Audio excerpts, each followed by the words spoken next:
Thank you very much, Mr. Speaker. Ladies and gentlemen of the House, what you have before you is the 2012-2013 Commonwealth General Appropriation Bill. Ladies and gentlemen, this budget spends $27.656 billion.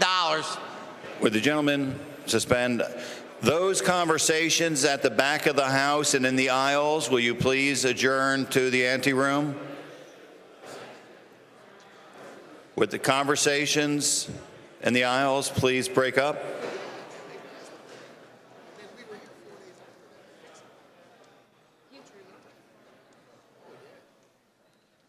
I apologize for the interruption. Chairman Adolph, you may proceed. No, thank you very much, Mr. Speaker. I'll repeat. This budget spends $27.656 billion, which represents an increase of $370 million over last year's budget. But ladies and gentlemen, this budget is an increase of $517 million since the original budget proposal back in February by Governor Corbett. I know we have talked an awful lot about the revenue collections during the months of February, March, April, May, and June. And during our negotiations, we were able to put together a budget that increased spending by $517 million since the governor gave his budget address. We did this, ladies and gentlemen, without increasing taxes on the residents of Pennsylvania.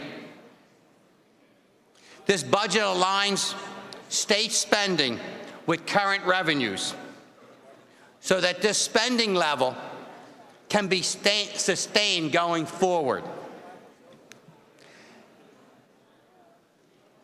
This spending level is based upon projections of revenues, just like we did last year.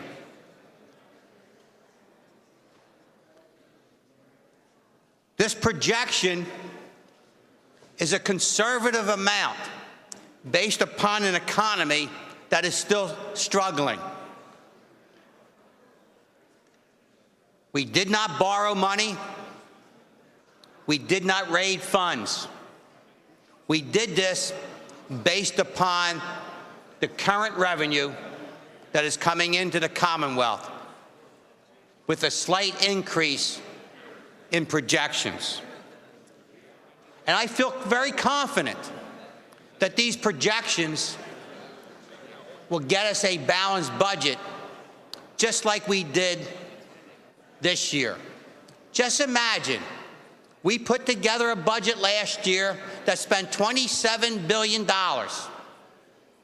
And I believe we will come within $150 million of that projection. Our staff in both the House and the Senate should be applauded for putting together those type of projections that on a $27 billion budget, we're going to get within $150 million by the end of June 30th. And I applaud our staff for doing that. This budget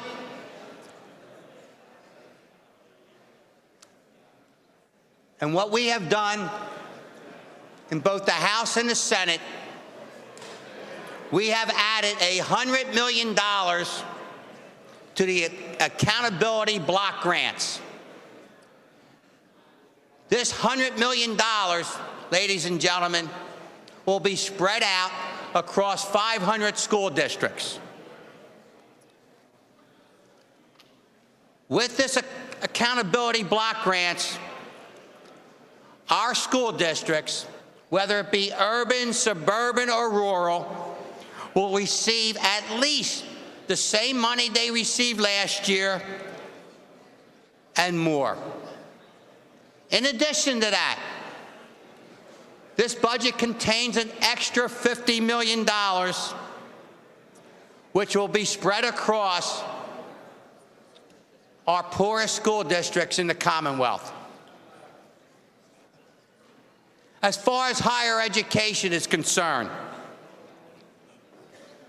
and I don't have to tell you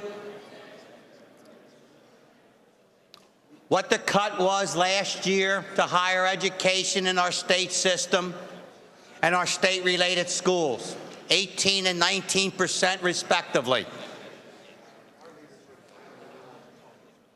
This budget puts $229 million back into the state system of higher education and our state-related universities. Now, let me tell you a little bit about what I just found out today. Temple University, an urban university in North Philadelphia on North Broad Street, as a result of their belt tightening and the state appropriation that we're going to pass this week, will not increase tuition $1 for their students this coming year. Not $1, a 0% tuition. Temple University.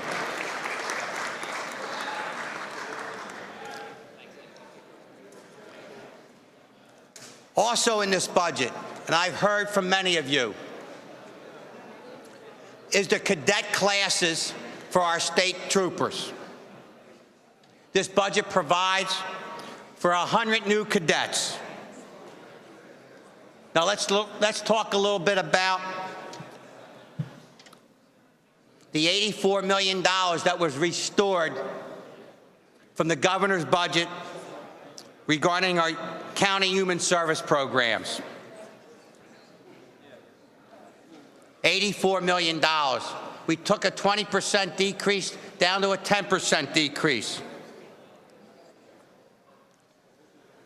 But that doesn't tell the whole story. This community that relies on state funding. I've been in this legislature many, many years concerned about the waiting list. You know them. We now have 80-year-old folks taking care of their son or daughter with disabilities. That child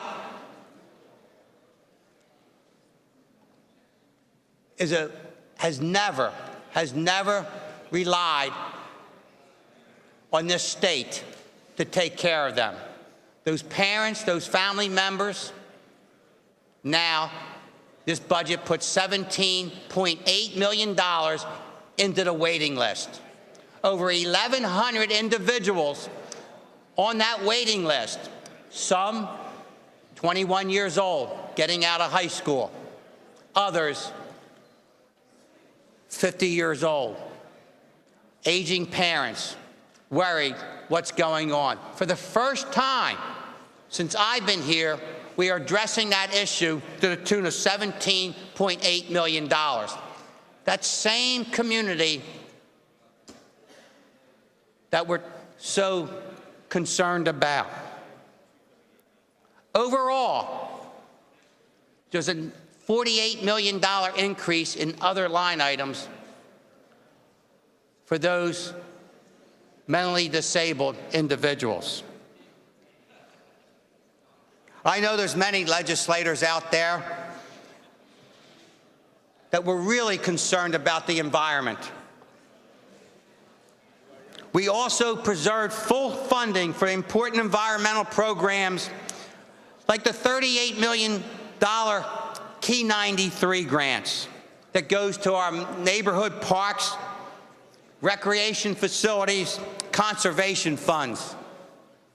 How about the $20 million for agriculture conservation easement purchases? And let's not forget the $6 million for the Alternative Fuels Incentive Fund. that we have adopted in this budget. Now, I know there's folks that are concerned about the funding cuts in DEP. And I'm going to address that now, as I did in yesterday's appropriations hearing. To fully appreciate the entire DEP funding situation, you just cannot look at the general appropriation funding. As you know, DEP receives funds from many different areas. And only when you look at all the sources and add them up, you can fully appreciate what is happening at DEP. If you look at the state funds, the special funds, the federal funds, the restricted funds, and other funds in Act 13, you'll see the entire funding picture. What is really compelling is that when you add all these funds together and compare fiscal year 12-13, you will see a $670 million total funding figure. If you add those funds up, it is more than the fiscal year 08 and 09, which was $663 million. And I used that number, and everybody said, well, Bill, why are you going back that far? Why are you going back that far? Well, I'll tell you why. I'll tell you why. Those 2.5 years, our entire budget included federal stimulus money, $7 billion over those 2.5 years. So you cannot compare any of these line items with those years when we were using federal stimulus money. I have letters from the current DEP secretary saying that they're doing double the inspections that they have done before. And they have 94% of their complement of employees, the highest in the state's history.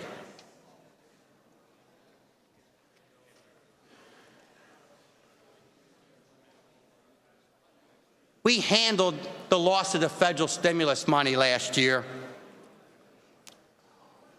We could not continue spending more money than we took in. We see what's going on in Washington. We see what's going on in Greece. Let's not fool ourselves.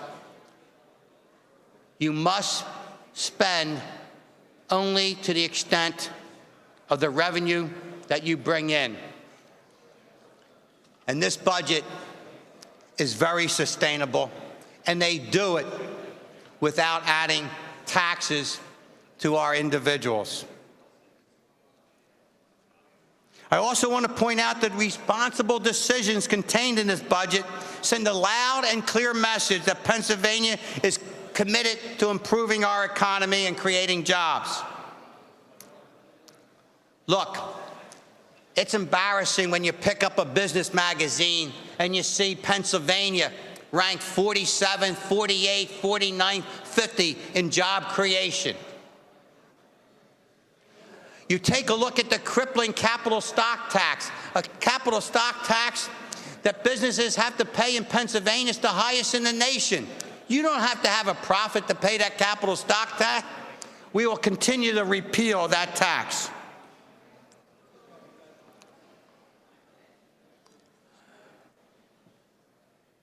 There's many items in this budget. I'm sure we're going to hear about that as the day goes on. But ladies and gentlemen,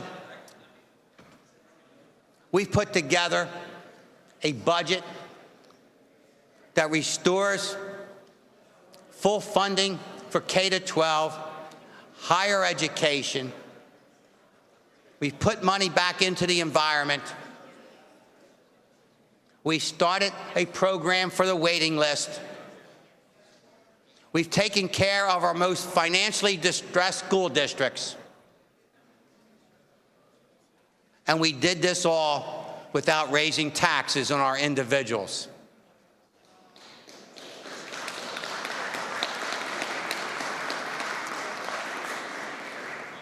Keep in mind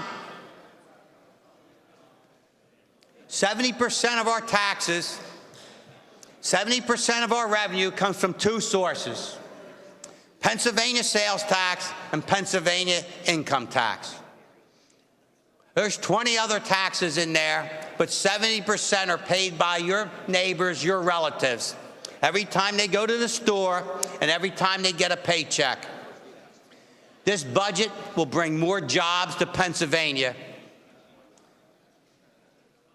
because we have incentives in this budget that will bring job creators to Pennsylvania so they can hire our friends and our neighbors, so they can have good, high-paying jobs, so they can support their families, send their children and grandchildren to school.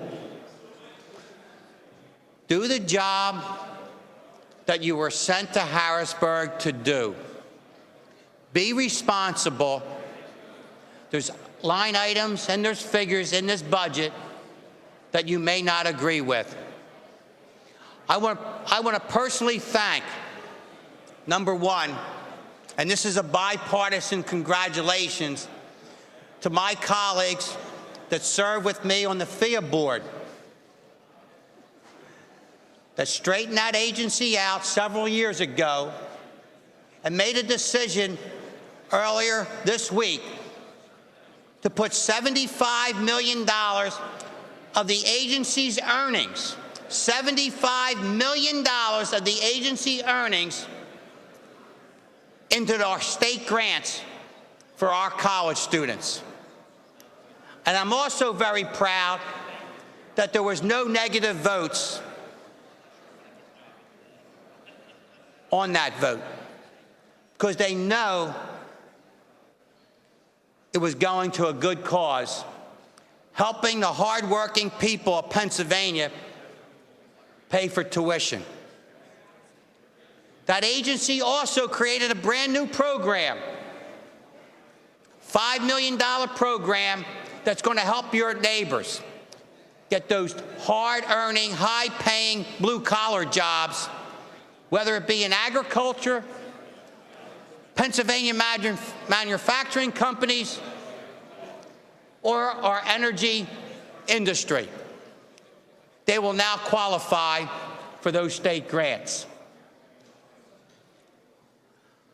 I'm going to leave you with this thought, because I may or may not have the privilege to talk to you again later on today. Some of you, and I've mentioned this to my colleagues in the Republican caucus, some of you may remember him. Most of you know there's a building named after him. My mentor here in Harrisburg was Speaker Matt Ryan. And he told me, the other members that served under him in difficult times, the most important thing that has to be done in Harrisburg is pass a budget on time. Now is the time, today is the day, that all those programs, all those line items that mean so much to our constituents will not come to be unless you vote yes. Don't put those institutions, your friends, your family, in jeopardy of not being funded. Don't put those social agencies in jeopardy.